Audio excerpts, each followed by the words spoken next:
everyone. Welcome to the Clark County Library program, Summer Posse, where I read you a story and show you a craft that you can make at home. My name is Miss Amanda, and today we are reading Henry's Scissors by Jeanette Winter with permission from Simon & Schuster.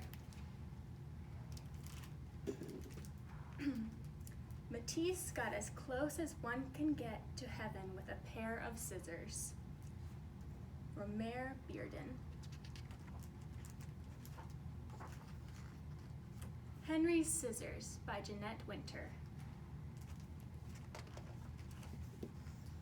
In a small weaving town in France, a young boy named Henri Emile Benoit Matisse watched his mother paint china.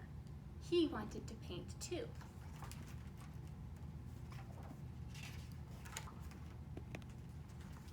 He drew pictures in the sand, and he drew pictures in his school books. When Henry was young, he drew pictures in his law books and on contracts, deeds, and wills. Henry was sick in bed with appendicitis one winter. His mother gave him a box of paints, and he painted until he was well.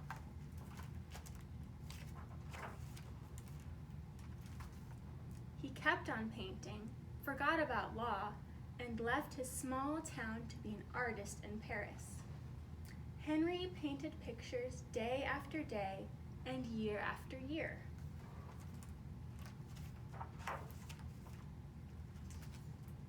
He was happy, and his paintings made people happy. But when Matisse was an old man, he fell ill. So ill he couldn't paint. So ill he couldn't sit up. So ill he could only lie in bed and sleep. His paintings floated by in his dreams.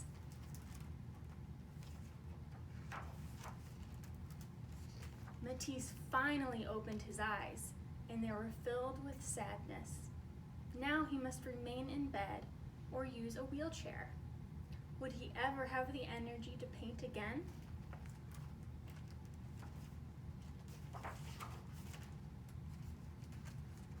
When Matisse was strong enough to travel, he went to the seaside.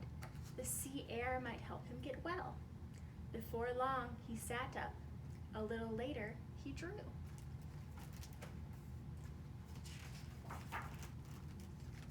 Then one day, Matisse picked up a pair of scissors and cut out shapes from painted paper. He was drawing with scissors. A pair of scissors is a wonderful instrument. Matisse cut paper all day. My pleasure is cutting things out. My pleasure in cutting things out grows even greater. Why didn't I think of it earlier? His assistants painted paper for him all day. It seems to me that I am in a second life. Paper cutouts covered his walls. One evening, Matisse lay in bed and drew the faces of his grandchildren on the ceiling with a piece of chalk tied to a long pole. As he fell asleep, they looked down on him and saw his dreams.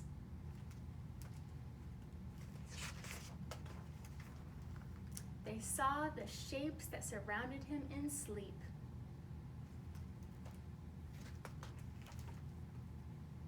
As time went on, Matisse cut bigger and bigger shapes.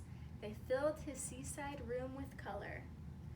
You see, as I am obliged to remain often in bed, I have made a little garden all around me where I can walk. There are leaves, fruits, a bird. Do you see any of those shapes?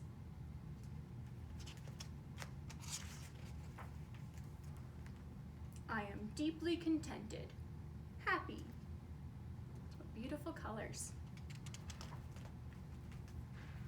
Then one night, Matisse walked out into his paper garden, and the rainbow of shapes cradled the old artist and carried him into the heavens. Are some of the stars we see at night coming to us from Henry's scissors? Perhaps. Author's note. Henri Matisse was born in La Cambrai, France in 1869 and lived most of his life in Paris, where he was in the forefront of avant-garde painting. At age 72, Matisse became seriously ill and survived surgery for cancer. His body was frail, but not his spirit. Matisse began anew with colored paper and a pair of scissors. He died in Nice in 1954.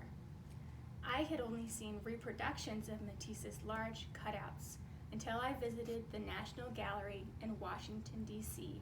in 2001. When I saw the enormous wall-sized images there, I felt I was inside Matisse's garden, surrounded by his colors and shapes. That experience was the impetus for this book. Most helpful to me as I worked were Matisse's own words, especially those from his correspondence with his old friend, writer André Rouvert, which can be found in Matisse, A Second Life, Hazen, 2005, by Jeanette Winter. Though produced by a very old man who was mortally ill, the cutouts seemed to come from the springtime of the world, by John Russell, New York Times, November 25th, 1984. The end. Now I have a craft for you that you can make at home. Just like Henry did, you can cut out shapes from magazines and make a collage. I took one piece of paper and cut out things that I liked, different colors and food and some books, and glued them onto this paper. It will be very easy for you to make this at home. Happy crafting. Have a great day, everyone.